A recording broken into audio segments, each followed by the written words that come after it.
دنیا ز عطر دامنت آکنده می شود.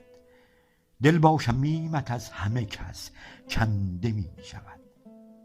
این شمع جان که سوخته ام در مقابلت، آکند سان به رونقش آکنده می شود.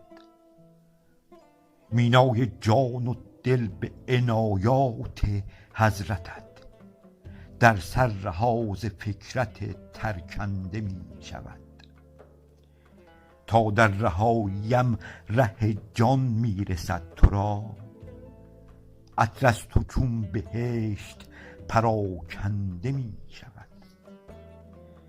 در شوق وصل روی تو در جنت النعیم، مرغ خیال پر زده پرکنده می شود. آتش بزن به جان و خیالم ز غیر بر، عشقت ز آتشم به دل افکنده می شود.